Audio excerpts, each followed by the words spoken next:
What's up, everyone? This is your host, Ghost, coming to you live with another wonderful video. How is everyone doing today? Sorry about the late start, kind of. I had a good gaming session yesterday, and I went to bed late.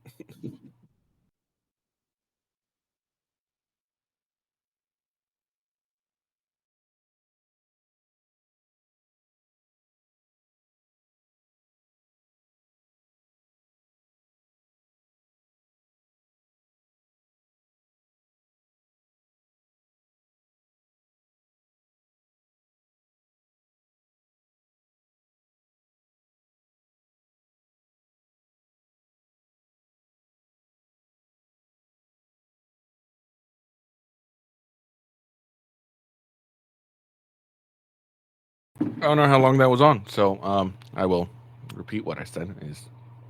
I had a very good gaming session yesterday. Um, so if you want to watch it, rumble.com/gaming with ghost or youtube.com/at official gaming with ghost. Played some Helldivers 2. I had a lot of fun with some guys. We had a lot of laughs, and it was a good one. I had a really good session. So hopefully you'll go and check me out. Give me a follow and like there. But before you do that, make sure you watch this episode today and give me a follow like here.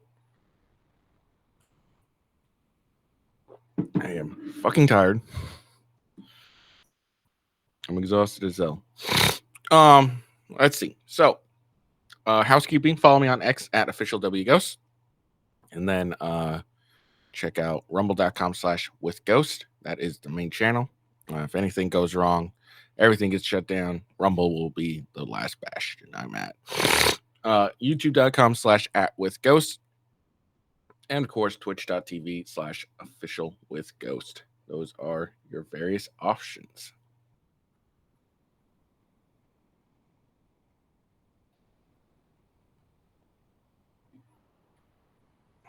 Hold on.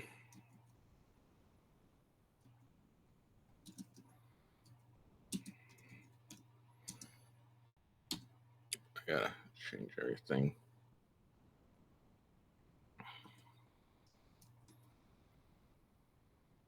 Apparently. There we go.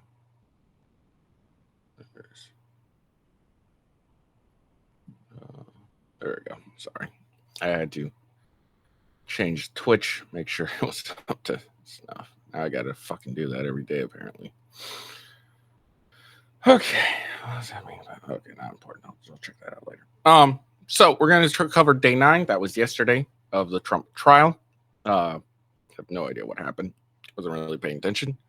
So just be on the lookout. Just come with me and figure out. Yesterday, because there was no trial on Monday, didn't have a Trump trial to really do on Tuesday yesterday. So instead, I did a reaction stream. You can go check that out. I just reacted to a bunch of YouTube clips, and then I finally just I had so many at the point I just like, all right, fuck it, I'm ending it. So anyways, let's get to it. I've wasted enough time. I don't remember. They left off with a banking employee that was apparently like some sort of the banker of what's his face, Cohen's banker basically. So that's where they left off. Faro. They finished a cross examination of Pecker, and then they had like a few other women, or Trump's secretary, and then I think Farrow was next. Let's see. There's a recap there. Here. Oh, this is key.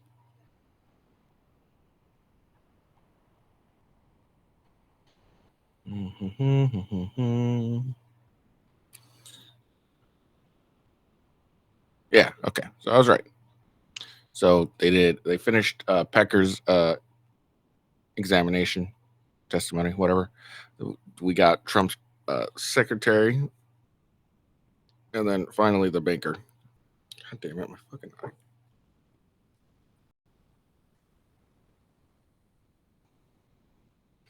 swear, when I get the money, I'm gonna fucking get some LASIK. All right. All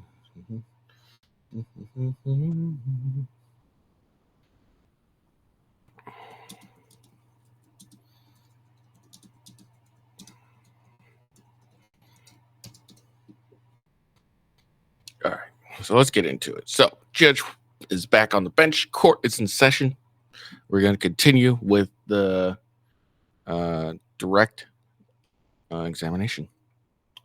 First, Trump can attend son's graduation. Judge says. Judge said he'll allow Trump to attend his son Barron's graduation on May 17th. I don't think the May 17th date is a problem. Merchant said, noting that a jury was picked quickly and things have been moving. Judge is finally, which is weird because he said he was going to do this Thursday, but now apparently he's doing it now. Maybe it's just.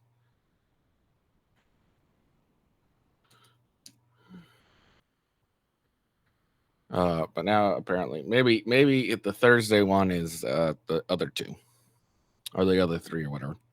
Judge has found Trump in contempt of violating his gag order. He handed down his written decision to the parties. Trump was fined $1,000 for each violation, so that's $9,000, if I remember correctly.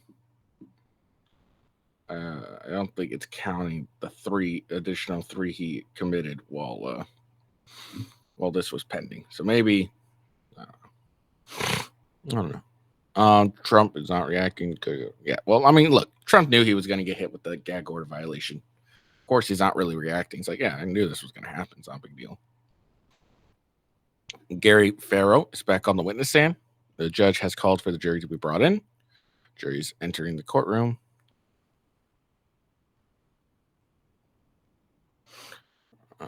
Prosecutor Rebecca Mangold has resumed questioning Michael Cohen's former banker, Gary Farrow.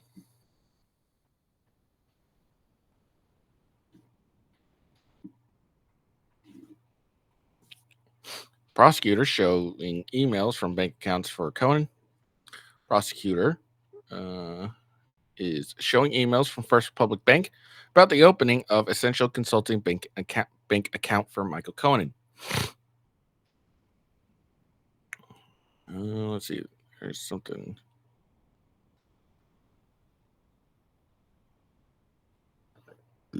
Okay.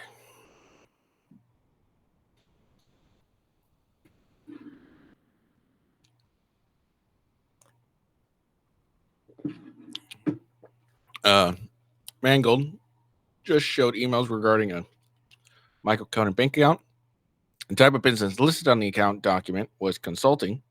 Gary Farrow, Cohen's former banker, says that that is consistent with what Cohen told him about the purpose of the business. Was in a phone call. The jury is seeing Cohen's signature on the account documents. Let's see. Prosecutor Mangold is now showing documents that Cohen provided to the bank showing the LLC was created in Delaware. Gary Farrow's colleague, who opened Cohen's account, sent him an email on October 26, 2016. The account is good to go. Gave him wiring instructions and ordered checks. Farrow said it took about 5 or 6 hours to open the account for Essential Consultants. What he says is very quick for the process.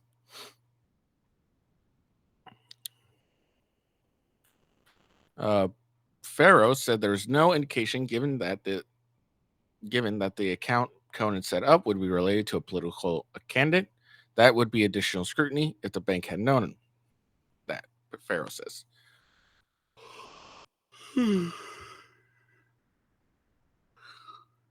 It's quite possible would have delayed the opening of an account for Essential Consulting had Cohen flagged it be used to pay expenses for a political candidate, Farrow says.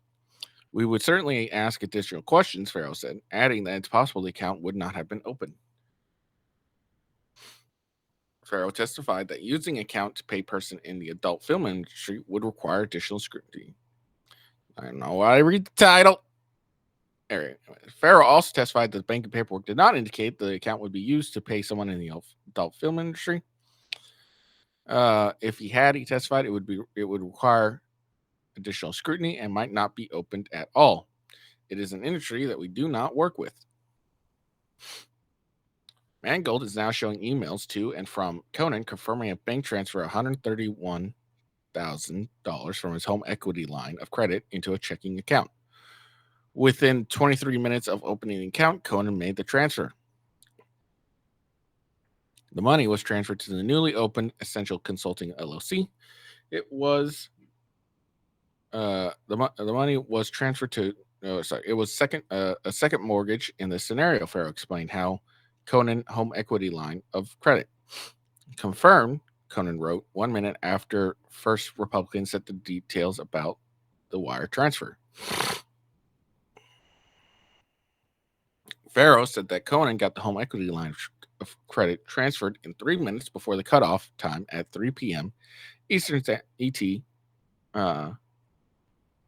on October 26th, the same day he opened the account. Records show that that Conan's wife is also listed on the home equity line connected to their personal property. I didn't know the guy was married.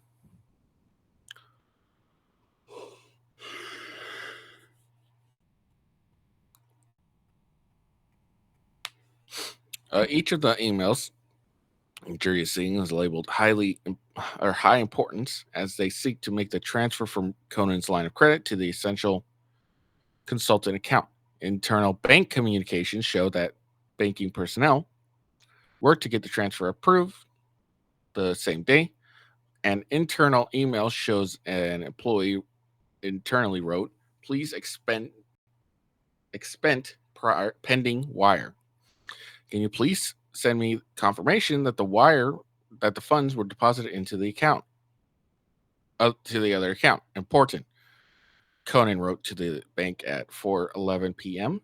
on October 26th. 4 minutes later, Conan is told the funds have been deposited, fully funded and living for business. The account, Farrow says of the account, or live for business. Sorry.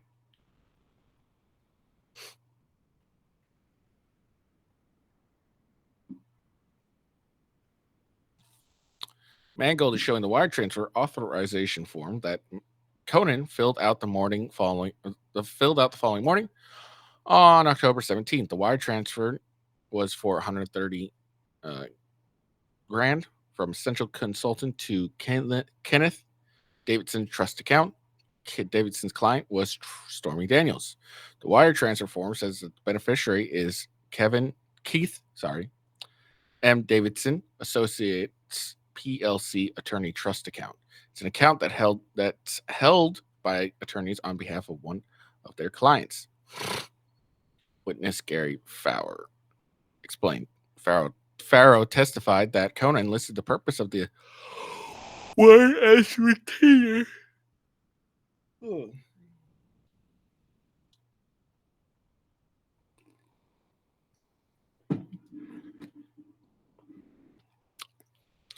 Explaining why an attorney would pay a retainer to another attorney in a real estate transaction. Farrow says there could be a number of things.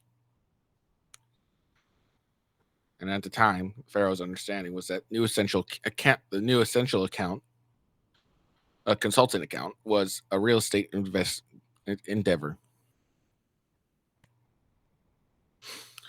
About 50 minutes after Conan walked into the bank to initiate the wire transfer, he received email confirmation that the wire was sent to Keith Davidson. The wire transfer was for $130,000 from Essential Consultants to David's trust account. David's client was Stormy Daniels. Stormy River.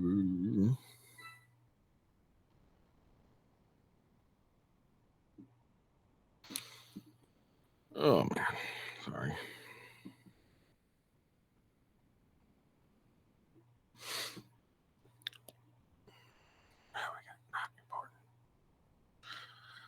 Conan's former banker, Farrow, says that opening Conan's account and the transfer of funds out of the account all occurred over the course of 24 hours. Oh.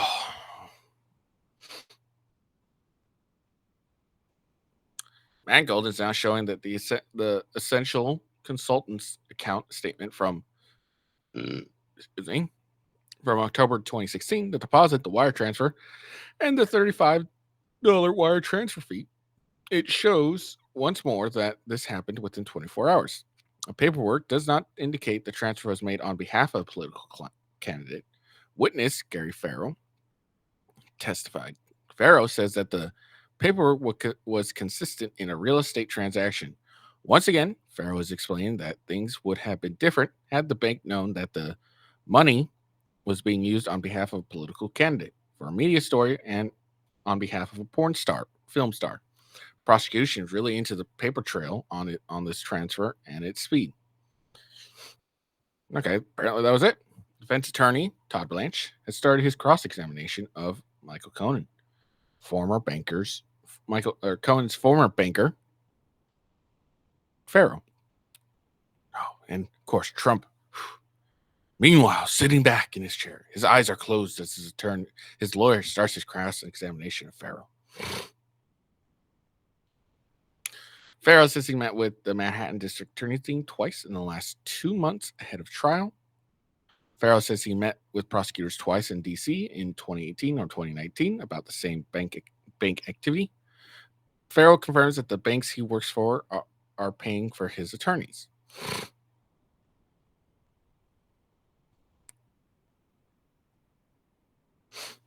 Blanche is asking Farrow about his initial meeting with Cohen at Trump Tower when he took him on as a client and how he spoke to Cohen a few times that year. 90% of the time, it was an urgent matter, Farrow said, of dealing with Cohen.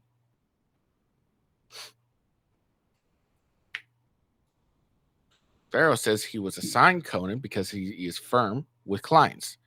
Blanche is asking, Cohen, you believe, is an aggressive guy, fast speaker, not easy if you're not firm. Farrow says he agrees. Farrow says that when the information about Cohen's transaction to Stormy Daniels became public, he was taken off of Cohen's account at the bank. Trump didn't bank with First Republic as far as you know, Blanche asked. Farrow says he doesn't know, but confirms Trump did not do business with him. Blanche asked Conan's former.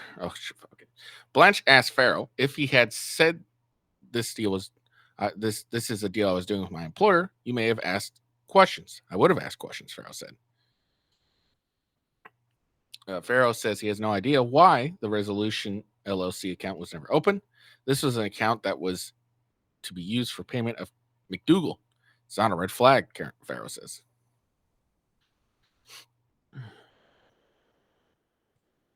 Blanche is confirming that Cohen indicated on the paperwork for Essential Consultants LLC that he was not acting as an agent of anyone when he opened the account. We would have to know who he was acting as an agent for, Farrow said, explaining that they needed proof beyond a verbal assurance. We would have to ensure that he was not working with a person of interest.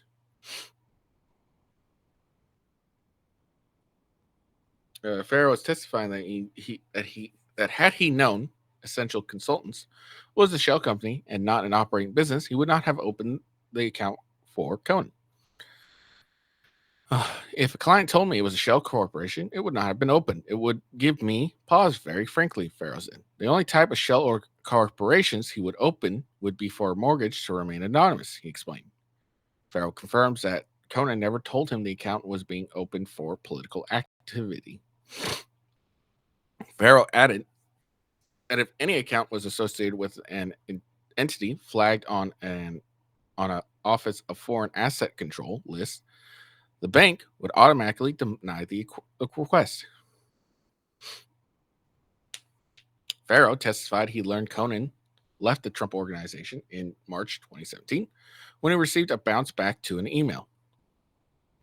Blanche reminded Farrow that Cohen opened a new bank account for his new law firm around the same time. Farrow said there was no concerns about the opening of that account.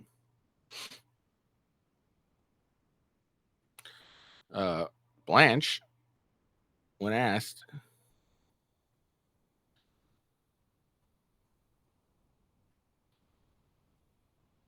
right? It's not a crime. Remember, Trump is not being charged with paying hush money. He's not being charged with it. He's being charged with mislabeling business banking records. That's what he's being charged with. So keep that in mind while you're listening to this and they try to talk about some big conspiracy like they were talking about in their opening statements. It's not what Trump's charged with. He's charged with paying hush money, or not paying hush money, for paying for mislabeling a banking records, like what, 34 times or something like that. Let's see. When asked by Blanche, Farrow says he wouldn't consider Conan a politically exposed person when he was Trump's personal attorney.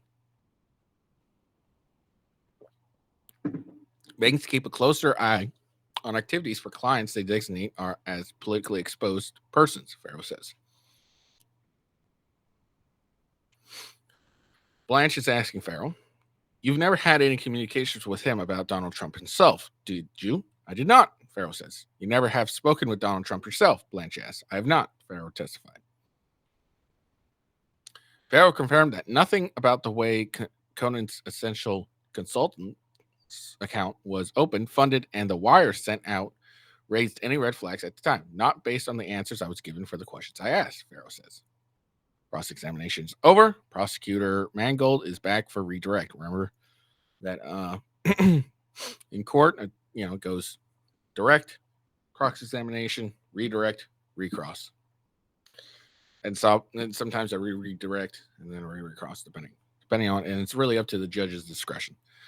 Farrow confirmed that to attorney Blanche that the decision to close Conan's account was not his. Earlier, he told Mangold the bank chose not to be attached to negative press. Conan's accounts could be closed were closed. The bank said Conan's mortgage was left intact. Farrow confirmed that the closures happened when the bank learned about the Stormy Daniels news. He testified that once a client is no longer honest with them, they choose not to do business with them going forward.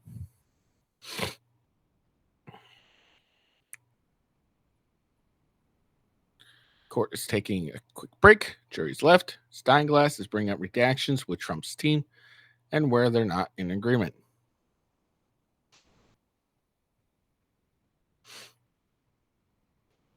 The prosecutors want to get in some text from Stormy Daniels' then publicist, Gina Rodriguez, to AMI executive Howard.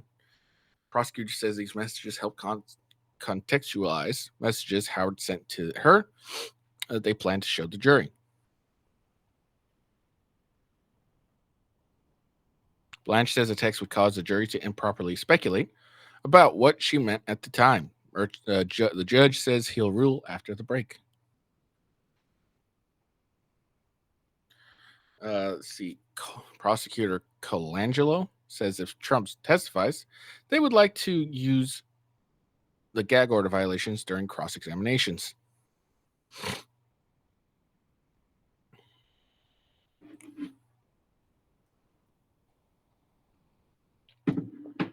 Prosecutor Colangelo says prosecutors want to introduce evidence to show that the defendant attempted to dissuade witnesses, including Conan and Daniels, through what he calls a public pressure campaign, retaliation, and harassment online.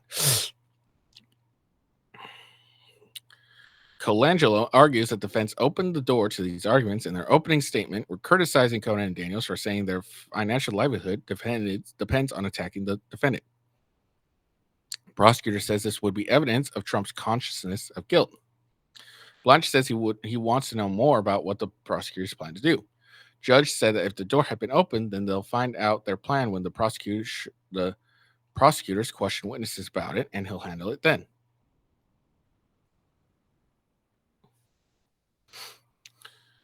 Judge asked Prosecutor Colangelo to explain the aims for presenting evidence that showed Trump attempted to dissuade witnesses like Conan and Daniels. Colangelo says the first reason is to offset the defense claim that the witnesses are benefiting from their willingness to testify. Showing their cooperation with law enforcement has harmed them more than it has helped them. Really? Has it really? Second purpose is to explain why both witnesses initially denied certain facts and have now acknowledged those facts, Colangelo says. Oh, okay. Third reason is to introduce evidence to show Donald or Trump's consciousness of guilt. Colangelo says again. Judge asks Colangelo to elaborate on what evidence would articulate a consciousness of guilt. Colangelo wants to show the jury Trump's public comments back when Conan's home was first raided in 2018. Trump spoke positive of his then personal fixer at the time. Prosecutors also want to show the jury Judge changed of tune in public comments about Conan after he started cooperating with law enforcement against Trump.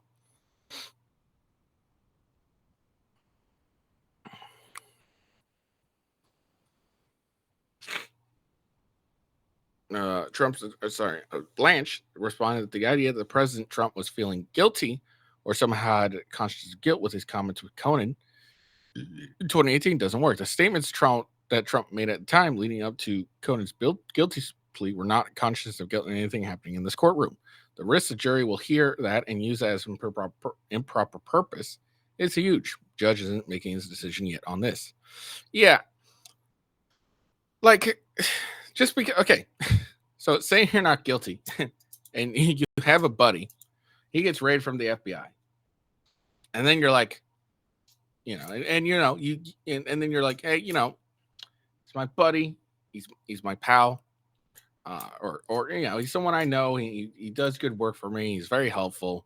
I'm going to be, nice. I'm going to, say, hey, he's a good guy. He's, as far as I know, he's done nothing wrong. As far as I know, he's, whatever.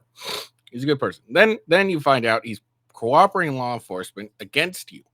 You're telling me that, even though that, even if you're innocent, you're not going to be, just bashing the guy live if you're able to. This asshole is testifying against you to save his own skin for his own fuck ups. So yeah, I don't agree that's a consciousness of guilt. It's more of, this asshole. This asshole was my buddy, or at least someone I knew and we were on good terms with, and now he's turning against me and trying to cut a deal so he doesn't have to go to jail. Fuck that asshole. I think that's way more likely than a consciousness of guilt.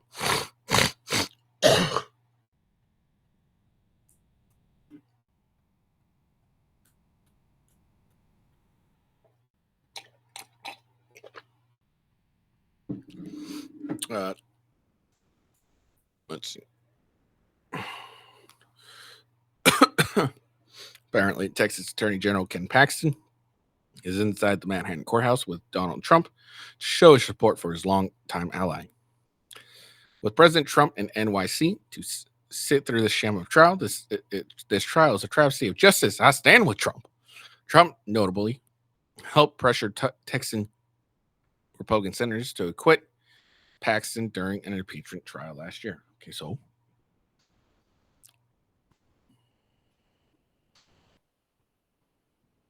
the judge assessing a Blanchett is asking to keep breaks short, adding he doesn't like to keep the jury waiting. Let's try and keep the break short. Judge says, let's do better.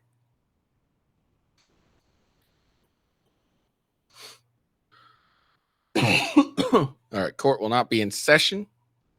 So judge ruled court will not be in session the Friday before Memorial Day, May 24th, because the jury has to catch a flight. Neither side objected.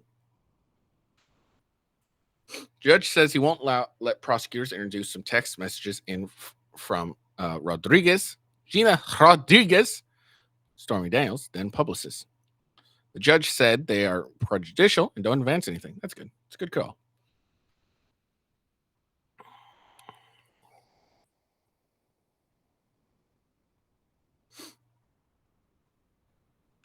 A judge says that he will allow prosecutors to raise Donald Trump's 2018 comments about Conan and Daniels for their first two purposes.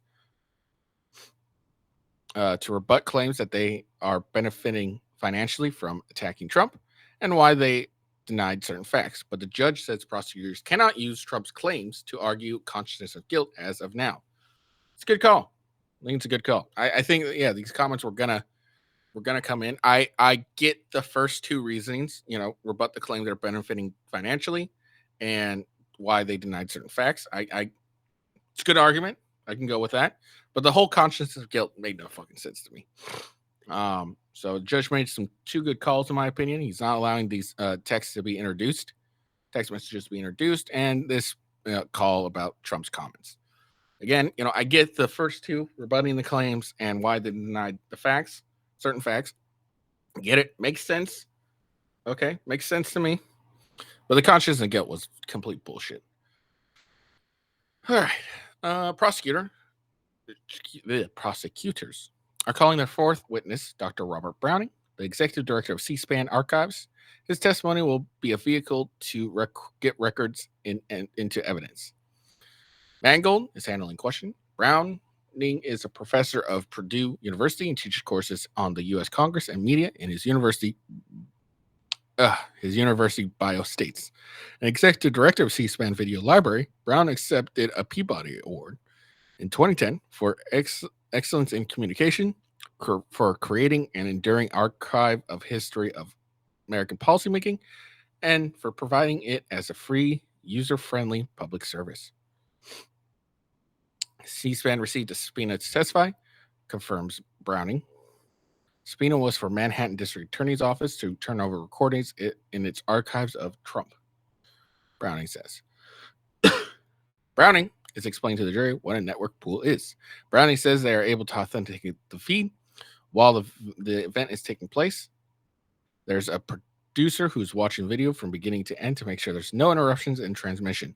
It's Browning's first time testifying at trial. He traveled from Indiana for this. He said he's a little nervous.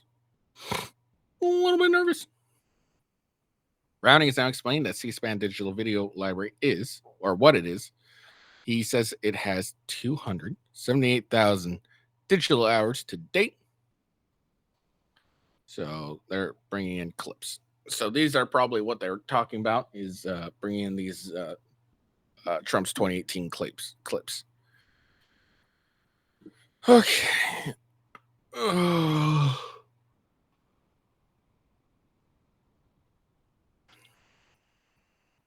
Prosecutors are now entering clips into evidence as Browning sits at the witness stand.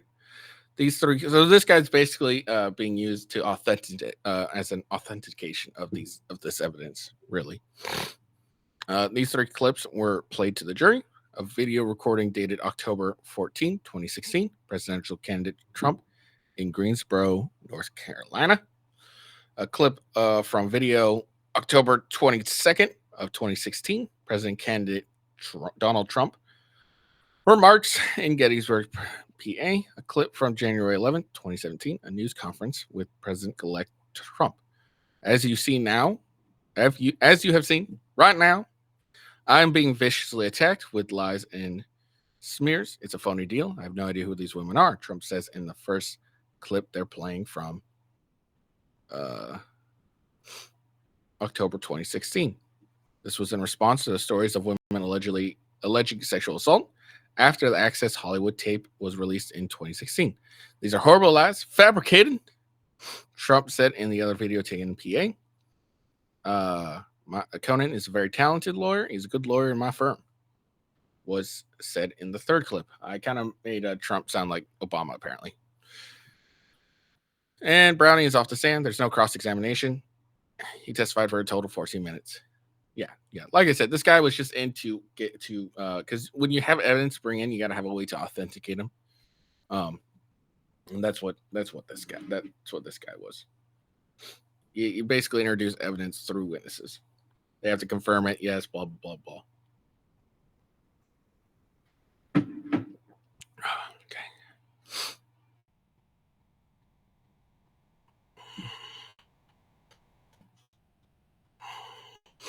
Prosecutors have called their fifth witness to Sam Thompson, works for a court reporting company. Prosecutor Mangold is questioning Thompson, who said he's testifying on behalf of his company, Esquire Deposition Solutions, in response to subpoena. According to his LinkedIn profile, Thompson is the regional director of field operations at Esquire Deposition Solutions.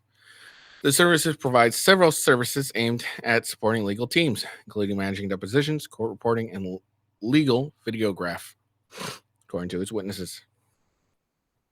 We're going to go over the nuts and bolts of depositions. Thompson explains that depositions are recorded via court reporter, prepares a transcript, and sometimes they also videotape. Thompson Company, Esquire Deposition Solutions, was subpoenaed for the video and transcripts of Trump's October 2022 deposition taken in the E.G. Jean Carroll defamation case. This is really dumb. Depends on the questions, I guess. I'll see. I can't remember why the judge agreed to let him in, but it's a dumb decision, I think. And I think I said it was a dumb decision to do. E. Jean Carroll has nothing to do with this case because E. Jean Carroll wasn't paid off for in secret by Trump. This really has nothing to do with the case. Again, Trump is not being charged with bribe or paying hush money. He's being charged with mislabeling business records. So why is the deposition of E. Jean Carroll important to this case? Let's see. Esquire produced more than one version of the transcripts of Trump's deposition. Both the substance of Trump's testimony is identical in both versions. Thompson says Trump did not submit any corrections to his testimony. The jury has shown the cover page of the transcript of the video deposition of Donald Trump, which took place on October 19th, 22, at the former president's Mar-a-Lago resort in Florida. Prosecutors playing a clip for the deposition of Trump's describing Truth Social. It's a platform that's been opened by me as an alternative to Twitter, Trump says in the deposition. They also have a corresponding transcript excerpt to accompany the video clip. In the second video clip, Trump confirms he is married to Melania Trump since 2005. Been married for a while then.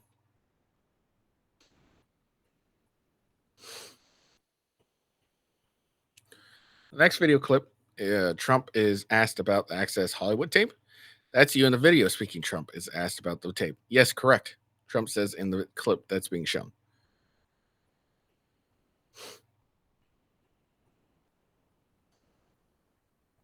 That's it?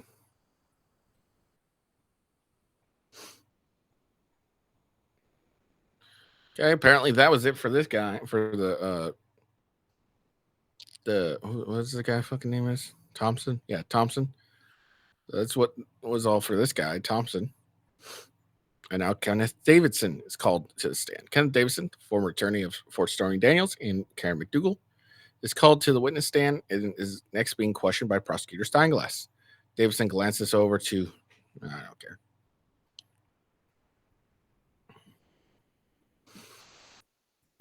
Thompson, the fifth witness, testified for a total of 19 minutes, testified on behalf of his company, Esquire Deposition Solutions.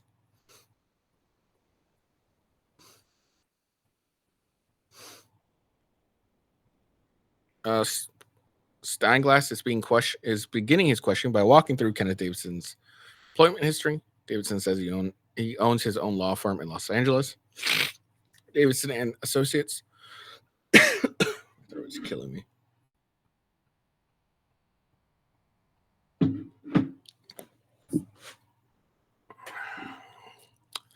When asked about the period of time from 15 to 17, the time I practiced was heavily involved in media cases.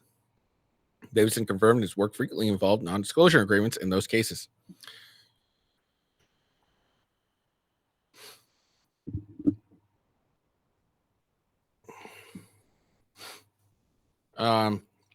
Davidson says he received immunity to testify in the grand jury, but did not seek it. He says he's testifying today pursuant to a subpoena. Under New York law, a person can automatically get immunity for testifying before a grand jury. Davidson says he's known Gina Rodriguez, for over 10 years. He says he's represented her in legal matters over the years. He also confirms his relationship with Howard, saying he's known him for well over 10 years through professional matters. Davidson categorizes his relationship with Howard as professional acquaintance and friends. Davidson says he rarely negotiates a sale of stories to the tabloids.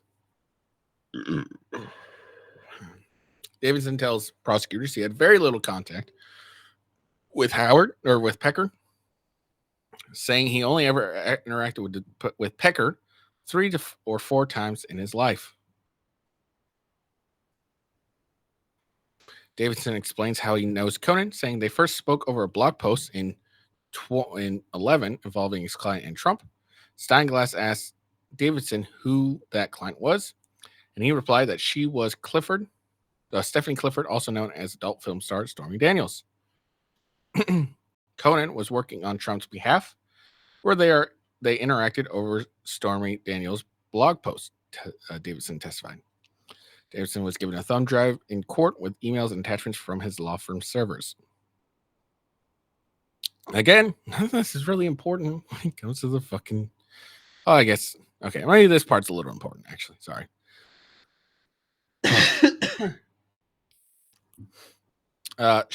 Davidson is being asked if he knows McDougal. She was a client of mine, he said, adding that he met her 25 years ago when she was dating his friend.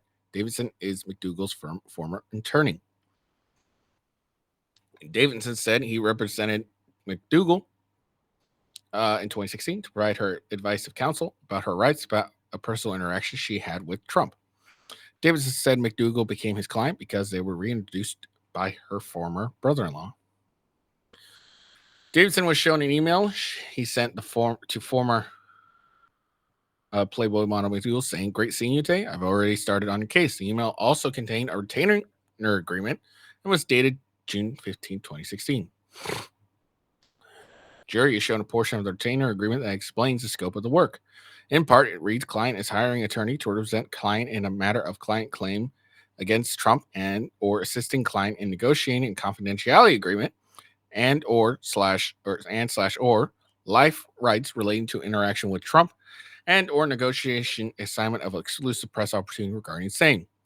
Davidson says he won't get into his discussions with McDougal about this agreement, but says that the paragraph above authorized him to negotiate with media outlet on his client's behalf. Yeah, that goes in the realm of client attorney-client confidentiality. Jury now sees texts that Davidson sent to Howard. First text is sent June 7th, 2016. Davidson texts, "I have a blockbuster Trump story." Howard responds, "Talk first thing. I will get you more than anyone for it. You know why." Davidson explained he reached out concerning the allegations and the alleged interaction with McDougal and Trump. Davidson testified it was meant to be an entree or a teaser to let Howard know he had a good story. He also testified, "I don't know if I had a clear understanding at the time, but he said he understood Pecker and Trump were friends and that AMI had endorsed Trump." Prosecutors are now going over text messages between Davidson and Howard. A June 10th text about Howard reads, "Do you cheat on Melania?" Another text on June 12th, text from Howard reads, "Do you know if the affair was during his marriage to Melania?" "I really can't say yet. Sorry." Davidson responds on June 12th. Steinglass then asked Davidson whether he said that because he didn't know or because he wasn't prepared to discuss details yet. "It's because I was not prepared to discuss details at that point," Davidson says.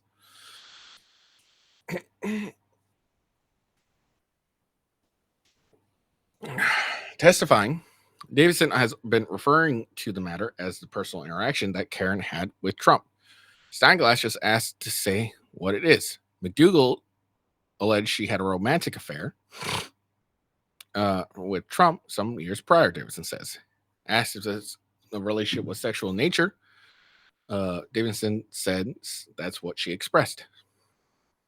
Davidson is now discussing June 2016 meeting he arranged between McDougal and Howard, where she told her story about Trump to AMI.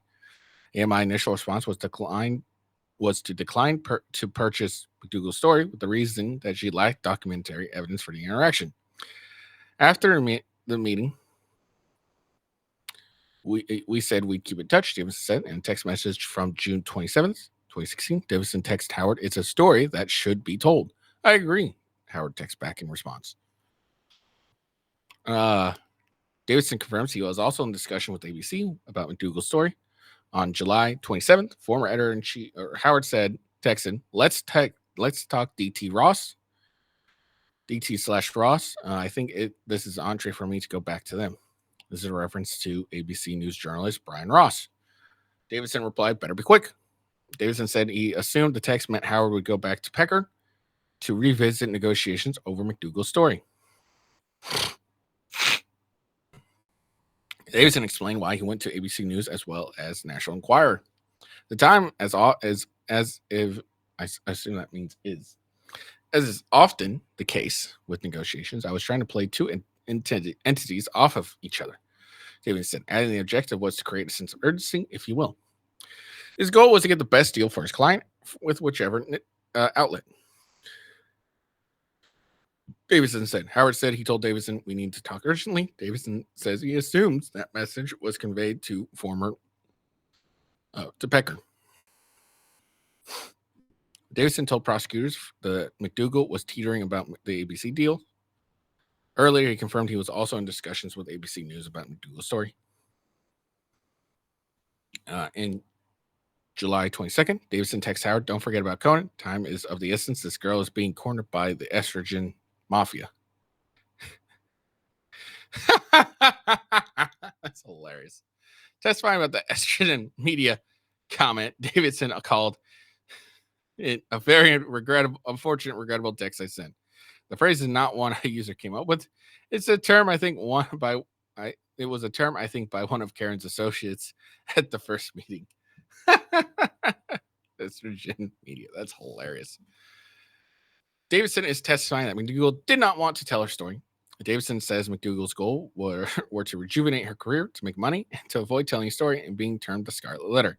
She didn't want to be termed the other woman, he said. On July 23rd, 2016, Howard texted Davidson, "Get me a price on McDougal, all in, consult gig, perhaps as a fitness expert thrown in the mix." ABC deal required her to tell her story, so she liked the AMI deal that wouldn't force her to do that, Davidson said. That was one of her stated goals, not to have to tell her story, he says.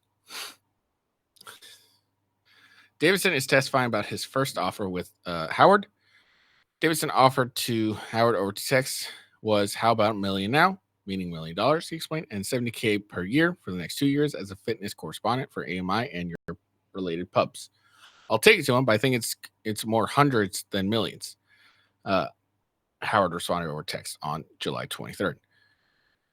Davidson said he interpreted the warning to mean I should expect a counter offer that was substantially less.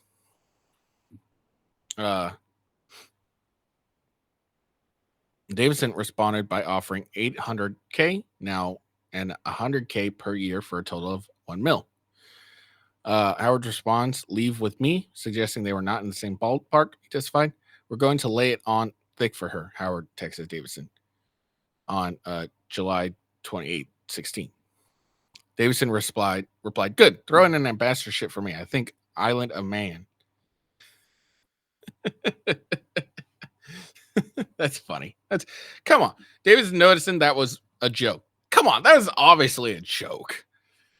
It was sort of in jest, Davidson said. That was just a joke. Davidson said the joke was in reference to Mr. Trump's candidacy. That somehow, if Trump did this deal with AMI, it would help Trump's candidacy, he testified. Yeah, of course it would. Less, anytime there's less scandal, that's good. Oh, that's funny. That's a good joke. I like an attorney with a sense of humor. Davidson testified that at the point in the conversation with Howard, Karen McDougal was teetering between two competing deals, and we had requested meetings with each entity could make a pitch as to why they were the correct avenue for Karen, he added. Howard texted Davidson on July 28th. She'll get more out of the deal with AMI than ABC. I need this to happen. Davidson responded over text. Court break for lunch. So we're about halfway through. Whoa, we're halfway there. Whoa, we're living on a pair. There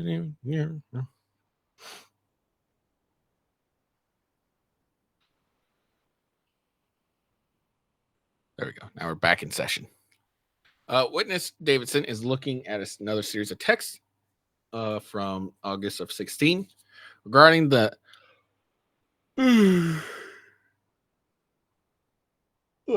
Regarding the Karen McDougal deal, Davidson texted Howard, I can't believe they are asking me to go back to another 25, but they are. He deal. The deal is accepted at 150K. Can you do that? Howard responded, he just called me. Fuck it, not my money. I'll ask. Prosecutor Steinglass is continuing walking Howard through the text. I think he means Davidson through the text messages. We're figuring out the mechanics of the deal already. Howard texted Davidson August 2016. Right now, I mean, Howard said in a follow-up text. We had come to terms by this point at AMI on the deal points. Davidson testified as he explained an August 15, 2016 text message discussion. Concerns with the agreement he had received from AMI General Counsel.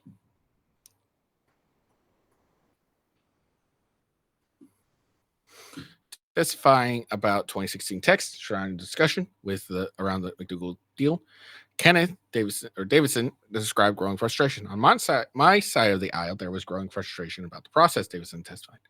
It was difficult to redline something that didn't even closely resemble the deal points that had initially been reached, Davidson added.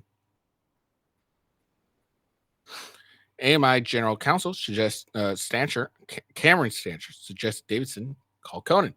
Davidson texted Howard, wants me to call Cohen. You think that's okay? I've been trying like hell to avoid that. Davidson says that even when we spoke, he and AMI General Counsel still weren't on the same page. He explained this is why Stratcher told him to call Conan. Davidson testified, I thought it was odd that he was told to call Conan. Davidson says he didn't want to talk to Conan because his last conversation with Conan in 2011 around the blog post, he said it was not pleasant or constructive. I didn't like dealing with him, and that's why I was trying like hell to avoid him. Okay, we are paying, Howard texted Davidson. On August 8th, 2016, glad it's all sorted. Fucking Jesus, Howard texted.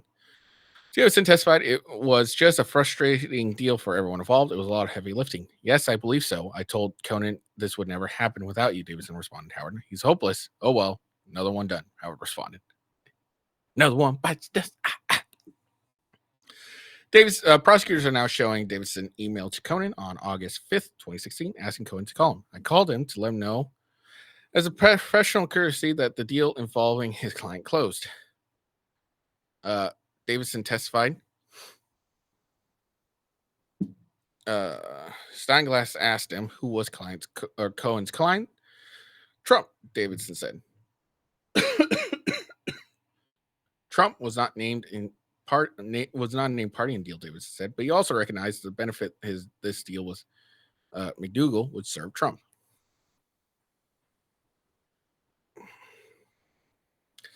Steinglass is showing the jury that text messages were sent the same day as the effective date of AMI's contract with McDougal.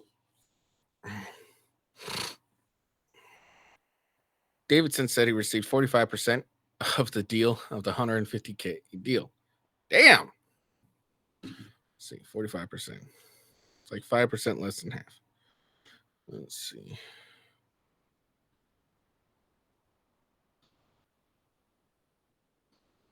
So 67, 500,000.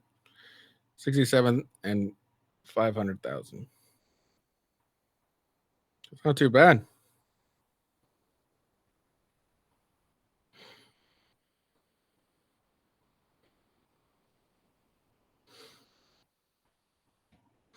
Not too bad at all. Davidson says there's two explanations for why AMI would buy McDougal's story without planning to run it. First, where they were trying to build up her brand and the story would not help it. The second was more of an unspoken understanding. I think one explanation was that given that they were trying to build Karen into a brand and didn't want to diminish her reputation. And the second was for the unspoken understanding that there was a close affiliation between Pecker and Trump, and the AMI would not run this story or any related story to Karen and Trump because it would tend to hurt Trump. I mean, also, it's another reason was she didn't want her story to be run. It's another reason. Stormy Daniels was a client of mine, Davidson says. Days after the contract was signed, But before AMI wired McDougal the money, Davidson texted Howard, I'm going to let ABC know that Karen has decided to keep her story quiet. I'm going to let them know that the family has begged and pleaded with her not to come out with it, and she's promised the family she wouldn't do it. I will have Karen ignore all their calls, any objections. I needed to sort of offboard ABC, Davidson testified. Davidson sent a cease and desist letter to the blog on Stormy Daniels' behalf. The 2011 post about Daniels' relationship with Trump. Rodriguez, who represented Daniels in 2011, referred her to Davidson then, called Davidson saying, some jerk called me and was very aggressive and threatened to sue me, and I would like you, Kenneth, to call this jerk back. Who was the jerk? Steinglass asked. Michael Cohen, David said. When he called Conan, Davidson recalled being immediately met with hostile barrage of insult, insinuations, and allegations that went on for quite a while. I don't think he was accusing us of anything. He was just screaming, Davidson said of Conan. Davidson said he was successful in accomplishing my client's goals of getting a blog post taken down after he sent the cease and desist letter. The jury's getting a picture that Conan is aggressive and difficult to deal with. Really? He didn't get that from the 1,000 of other one? Blanche cracked a smile when Davidson described Conan smiling. Let's see. Howard texted Davidson on June 30th of 2016. FYI, Gina is trying to hawk Stormy again, reference to her manager, Rodriguez. Part of Gina's role and responsibility, the services she provided, was to monetize stories in the press. She's like a storyboker, Davidson said in explaining the text messages. Gina was bringing the story back to market, Davidson explained. Davidson responded to Howard at the time, LO, is she's trying to sell a story to you?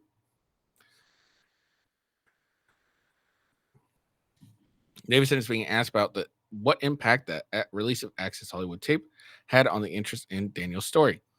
Davidson says there was very little interest in the marketplace in Daniel's story about the alleged affair with Trump in summer of 2016 through the fall, but the Access Hollywood tape sparked interest in Daniel's story, Davidson said.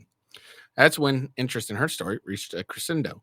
So, far as I am aware, it had a tremendous influence, Davidson said. No one wanted text messages between Howard and Davidson about the Access Hollywood tapes, like the other exhibits, have been displayed on individual screens in front of the jury for them to see closely. On October 10th, Howard connected Davidson and Cohen via text, Kenneth/Michael, connecting you both in regards to that business opportunity. Spoke to the client this AM, and they're confirmed to proceed with the opportunity. Thanks, Dylan. Davidson explained that Rodriguez and Howard had come to an agreement for AMI to purchase Daniel's story, but then AMI backed out of the deal. Davidson explained how he ultimately came to be involved. The moral of the story is no one wanted to talk to Cohen, saying that both he and Rodriguez both refused to deal directly with Conan. Howard called Davidson to convince him to work with him to get the deal done.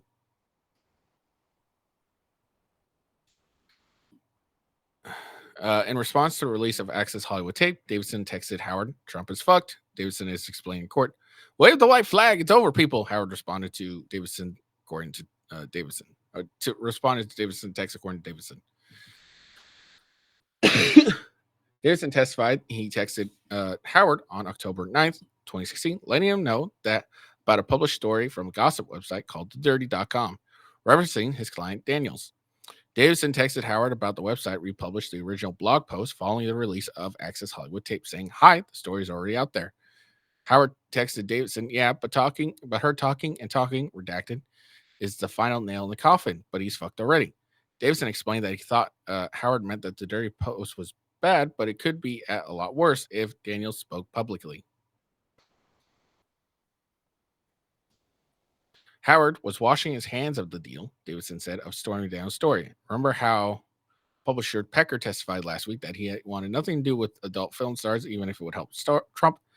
It would not play well with big tabloid distributors like Walmart, he said on the stand. Davidson said it was unusual for Howard to refer him to someone outside AMI to arrange a deal.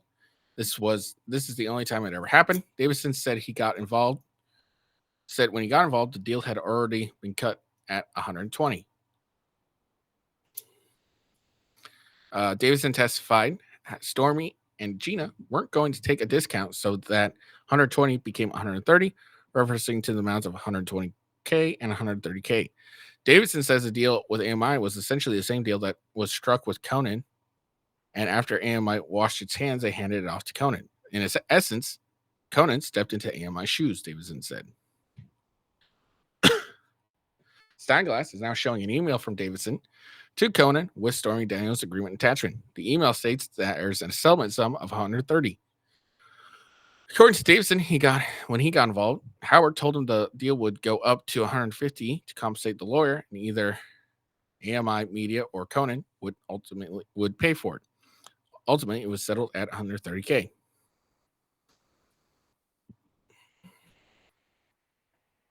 Davidson is explaining how they use fake names in the agreement between Trump and Daniels. Peggy Peterson was used Daniels because she was a plaintiff. David Dennison was used for Trump because he was a defendant. Asked if David Dennison is a real person, Davidson said, yes, he was my high school hockey team. He was on my high school hockey team. Steinglass asks, how does he feel about you now? He's very upset. Davidson said, trying some laughs. That's hilarious.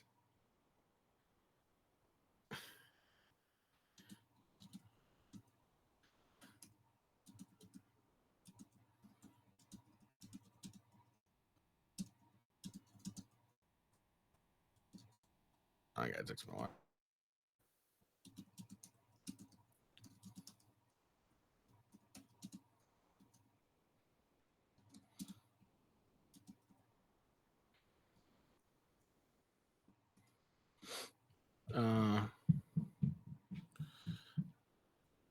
He's very upset. Davidson said, drawing laughs from some jurors. Yeah, that's funny. Davidson said, manager Rodriguez approached him and asked him to close the deal. It's going to be the easiest deal you ever done in your entire life, Davidson says, pauses, and then let out a little laugh. Rodriguez told him that it had already been negotiated. All you have to do is talk to that asshole Conan. Davidson recalled. He chuckled on the stand as he said it, with a dramatic pause for the jury to catch the irony. The agreement with Davidson emailed included a request deadline of October 15th for Conan to provide money, but Davidson says the money was not sent by that date. We good? Davidson emailed on October 12th, 2016.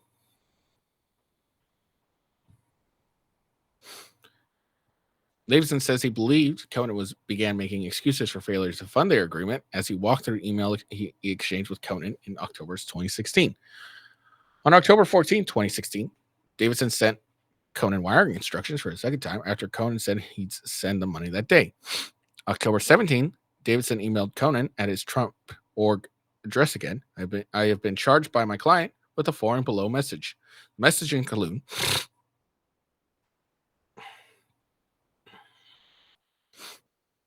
we have a written settlement agreement which calls for settlement payments to be sent by end of business this past Friday, October 14th, 2016. No fund was received. We spoke on Friday, October 14th. You stated that the funds would be wired October 17th, 2016. No funds have been received as of sending of this email. My client informs me that she intends to cancel the settlement contract if funds are not received by 5 p.m. today.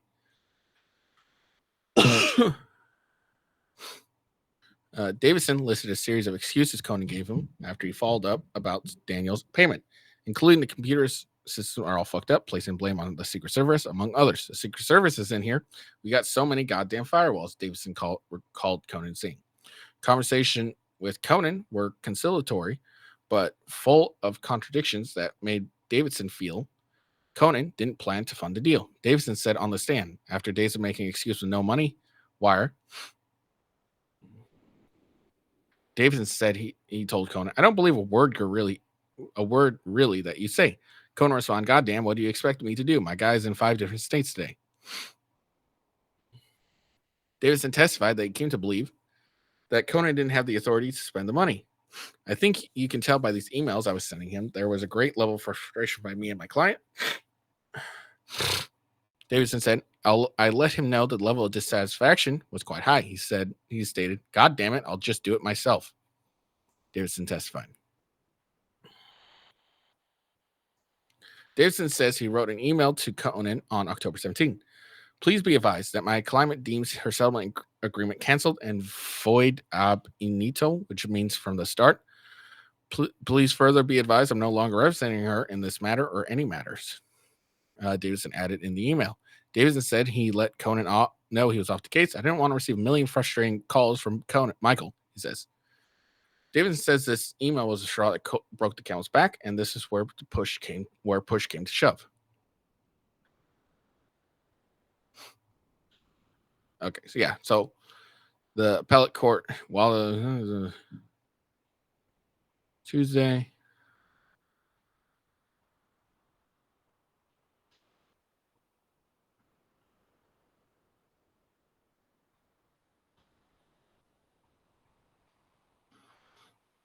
Yeah, so they denied the stay.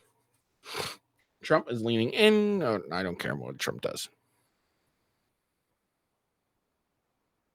Davidson says he says he had conversation with Howard during this time where he said he would express that Conan was not being truthful. I thought he was trying to kick the can down the road until after the election, Davidson testified about Conan's excuses for not coming up with the funds. Yeah, absolutely. Short break. Decline response.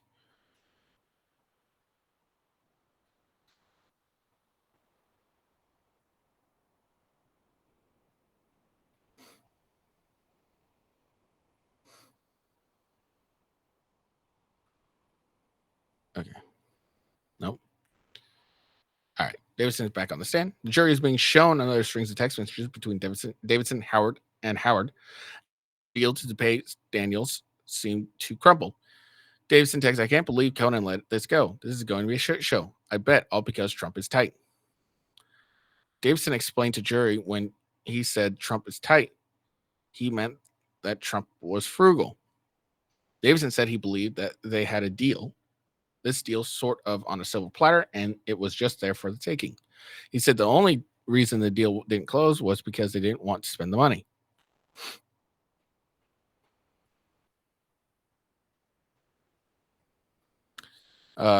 Trump's lawyers object to a line of questioning related to Davidson's grand jury testimony. Judge sustained the objection. Again, I think sustaining means good.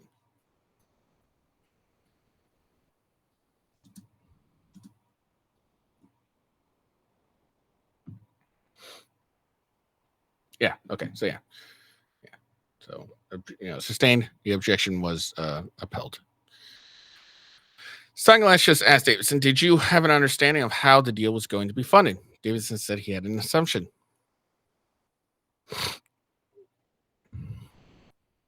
Trump was looking at a note from Blanche just now, and the attorney was smiling. Trump was not, and handed it back to him.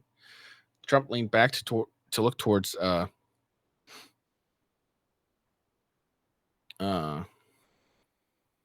Steinglass as the judge continues sustaining objections to the prosecutor's questions. Davidson said it was my understanding that Mr. Trump was a beneficiary of the contract. Davidson added that typically, in his experience, the beneficiary funds the deal. The judge sustained a defense objection to that speculation and struck that part of Davidson's answer, though the jury heard it in open court. Yeah, oh, cool. Sustaining and instructing the answer is great, but doesn't really do anything because the jury still hears it. We're back to looking at text messages between Davidson and Howard.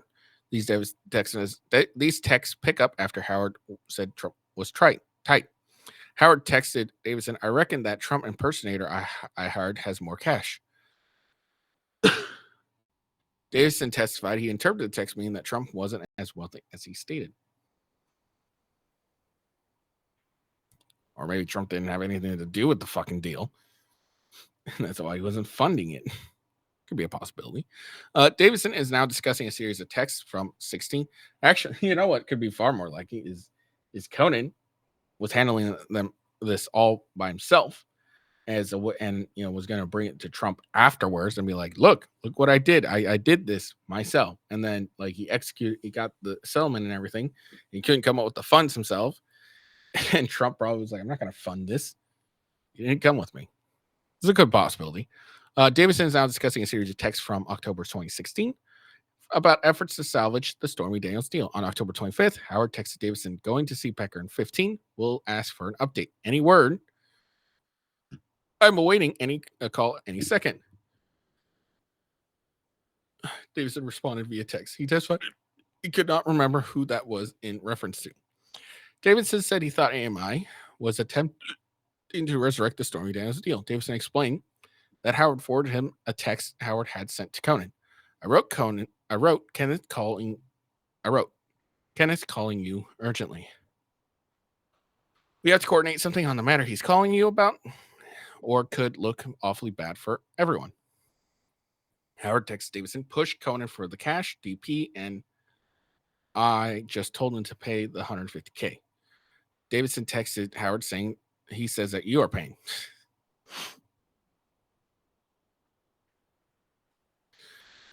Jury is now showing is now seeing an email from October 26th of 2016 from Kenneth Davidson and Michael Conan with wiring instructions. This is the fourth or fifth time I sent my wiring instructions to Mr. Michael Conan. Davidson testified. Let's see, their excuse for the day. So apparently there's no apparently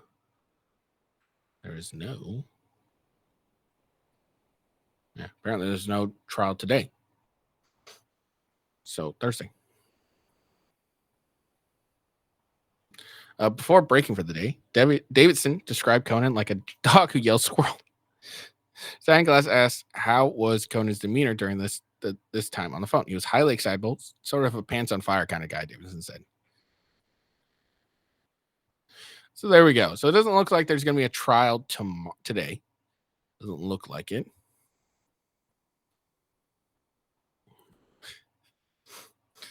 Oh, that's hilarious. So no trial today. So I'll have to figure out what I'm going to do tomorrow. I got a few things I'll talk about. Should be of interest. So there we go. Oh my god.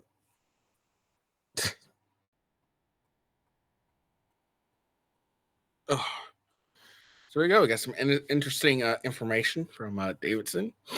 He's the only witness that was of interest really so far. A lot of speculation, no real proof of anything. Yeah, it looks like Conan. Yeah, no, absolutely. Conan was trying to back out of the deal as much as he could. Absolutely. No, he was absolutely trying to kick the deal down the road in hopes that it would go. That by the time Trump was elected, it would have been over, and there would be a.